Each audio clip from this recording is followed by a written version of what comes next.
Kanpur DM CMO विवाद में picture अभी बाकी है। सस्पेंड हो चुके हैं सीएमओ साहब, लेकिन पिक्चर अभी बाकी है। और इसी बीच बड़ी खबर कानपुर से डीएम सीएमओ विवाद को लेकर के सामने आ रही है। बड़ी खबर इस वक्त की आपको बता दें, जहां पर निलंबित सीएमओ ने डीएम पर गंभीर आरोप लगाए हैं। आपको बता दें कि डीएम कानपुर ने डीएम ने गलत पेमेंट करने के लिए किया था निलंबित। बड़े बड़े आरोप जो है प्रेस कॉन्फ्रेंस के दौरान निलंबित सीओ ने किए हैं। बड़ी खबर इस वक्त डीएम सीएमओ विवाद को लेकर के निलंबित सीएमओ ने डीएम पर लगाए हैं गंभीर आरोप। तो डीएम कानपुर ने गलत काम का दबाव बनाया था। निलंबित सीएमओ नेमी का यह कहना है, डीएम ने गलत पेमेंट करने के लिए कहा। ये बड़े आरोप जो है डीएम पे लगे हैं। डीएम ने दी थी सस्पेंड करने तक की धमकी।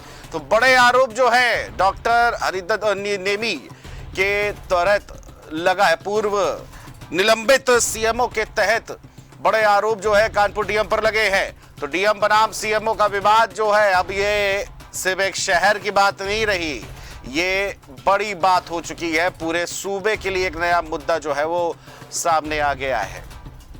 बड़ी खबर इस वक्त की जो आपको बता दें कि डीएम कानपुर ने गलत काम का दबाव बनाया था।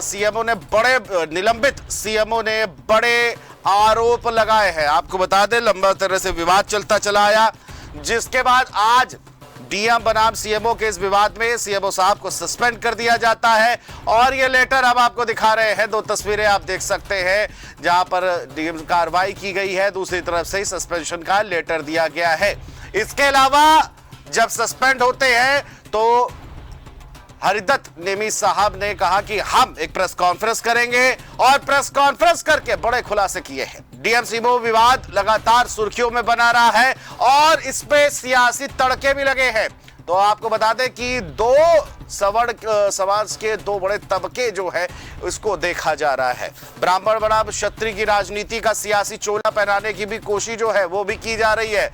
अब ये मुद्दा जो है सिर्फ कानपुर शहर कर रहा है कि पूरे उत्तर प्रदेश में अब एक नया सियासी बखेड़ा खड़े करने की पूरी कोशिश की जाएगी। इस पर सियासी रोटियां सेकी जाएंगी।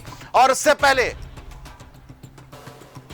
डीएम सीएमओ विवाद को लेकर हरिदत्त नेमी सस्पेंड हुए हैं। आपको बता दें सीएमओ साहब और डॉक्टर उदयनाथ बने हैं नए कानपुर के सीएमओ। और निलंबित सीएमओ हरिदत्त नेमी ने प्रेस कॉन्फ्रेंस करा है और प्रेस कॉन्फ्रेंस कर बड़े आरोप जो है डीएम कानपुर पर लगाए हैं। और प्रेस कॉन्फ्रेंस के दौरान निलंबित सीएमओ डॉक्टर नेमी ने क्या कुछ कहा है, जरा सुन लीजिए। कॉन्फ्रेंस की मैं बताना चाहूँगा कि लंबे टाइम से ये चल रहा था। मैंने आप सभी को पहले भी बताया था कि दिसंबर 2014 को मेरा यहाँ पे ट्रांसफ़र हुआ था और 15 दिसंबर का जो है संडे था और 16 दिसंबर को मंडे के दिन मैंने यहाँ पे ज्वाइन किया था। और 20 तारीख को मुझे एक कमिश्नर साहब थे उस समय अमित गुप्ता, उनके माध्यम से एक चिट्ठी आई, मेरी वहाँ शिकायत की गई जीएमबी फार्मा द्वारा कि मेरा जो है पेमेंट जो है सीएमओ साहब नहीं कर रहे हैं।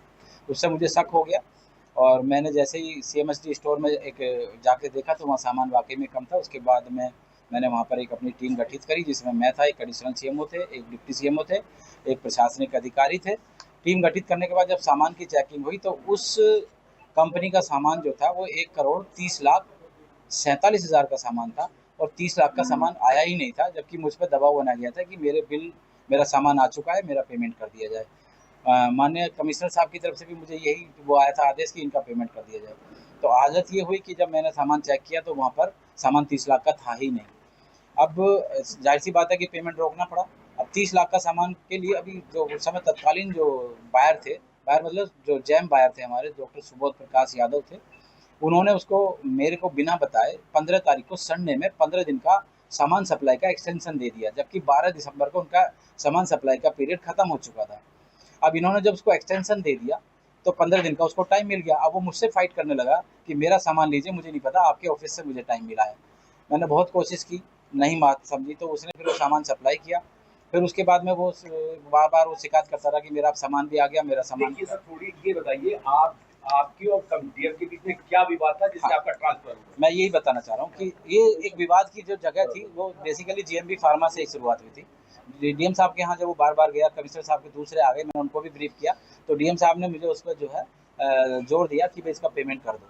पेमेंट करने के लिए फिर वर्तमान में जी बिल्कुल ही नहीं, ये बदल गए थे। जनवरी में ये लोग आ गए थे, मैं एक महीना करीब पहले आया था।